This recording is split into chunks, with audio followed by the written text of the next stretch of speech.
मेले का महत्व भारतीय संस्कृति और कला सभी को प्रभावित करती है। इसकी विविधता में एकता बनी हुई है।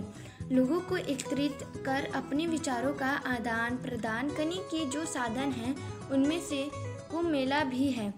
इस मेले में लोग इकट्ठा होकर अपनी भावनाओं को उजागर करते हैं और अपनी एकता और अखंडता का परिचय देते हैं। भारतीय संस्कृति आत्मा परात्मा उसके बनाए विश्व पर ध्यान सिखाती है।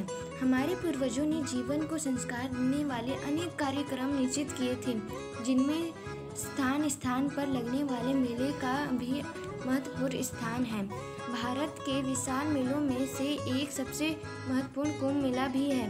कुंभ मेला पौष मास की पूर्णिमा से प्रारंभ होता है। यह मेला प्रत्येक चौथे वर्ष 4 स्थानों पर लगता है। हरिद्वार, प्रयाग, उज्जैन और नासिक में बारी बारी से मनाया जाता है। प्रयाग कुंभ का विशेष महत्व है क्योंकि यहाँ 12 वर्ष बाद पुण्य कुंभ का मेला लगता है, जो कि गंगा, यमुना एवं सरस्वती के संगम पर आयोजित किया जाता है। इस अवसर पर नदियों के किनारे भव्य मेले का आयोजित किया जाता है, जिनमें बड़ी संख्या में तीर्थयात्री आते हैं। हरिद्वार और प्रयाग में 2 पुण्य कुंभ मेले के बीच आरंभ कुंभ भी लगता है। हमारे पूर्वजों ने चारों तीर्थ स्थानों के लिए कुंभ के अलग अलग स्थान निश्चित किए थे। वहीं परंपरा आज तक चली आ रही है। प्रयाग कुंभ अन्य कुंभों से सबसे महत्वपूर्ण है क्योंकि यह प्रकाश की ओर ले जाता है। यह ऐसा स्थान है जहाँ बुद्धिमत्ता का प्रत्यय सूर्य का उदय होता है। इसको ब्रह्मांड का उद्गम और पृथ्वी का केंद्र माना जाता है। ऐसी मान्यता है कि ब्रह्मांड की रचना से पहले ब्रह्मा जी ने यही अश्वमेध यज्ञ किया था। अश्वमेध घाट और ब्रह्मेश्वर मंदिर इस यज्ञ के प्रतीक स्वयं रूप अभी भी यहाँ मौजूद है। इस यज्ञ के कारण भी कुंभ का विशेष महत्व है। इसलिए कहा जाता है कुंभ और प्रयाग एक दूसरे के पर्यायवाची हैं। प्रयाग का कुंभ गंगा यमुना संगम पर जनवरी-फरवरी मास में लगता है। हरिद्वार का कुंभ गंगा के तट पर अप्रैल मास में लगता है।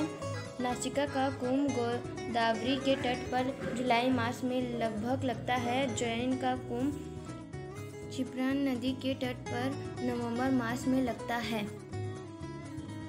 कुंभ मेले के विषय में समुद्र मंथन के निकले अमृत कुंभ की कथा प्रसिद्ध है, जिनमें यह वर्णित है कि समुद्र मंथन के बाद निकले अमृत के घड़े को लेकर देव भाग रहे थे और असुर उनका पीछा कर रहे थे। फिर राक्षसों एवं देवताओं में 12 दिनों का 12 रातों तक युद्ध होता रहा। इस तरह लड़ते समय जिन 4 स्थानों पर घड़े में से छलककर अमृत गिर गया था, वे स्थान पवित्र हो गए और उसी स्थान पर कुंभ मेला लगने लगा। वह स्थान थे प्रयाग, हरिद्वार, नासिक और उज्जैन। ऐसी भी मान्यता है कि इन स्थानों पर रहस्यमय शक्ति विराजमान है तथा हम यह भी कह सकते हैं कि देवताओं के 12 दिन मनुष्यों के 12 साल के बराबर है। इसलिए इन पवित्र स्थानों पर प्रत्येक 12 वर्षों के बाद कुंभ मेला का आयोजित होता है। प्रयाग, हरिद्वार, नासिक और उज्जैन के कुंभ मेलों में एकता का अमृत छलकता दिखाई देता है। यह भारतीय सभ्यता और संस्कृति का संदेश देते हैं। Thank you for watching video.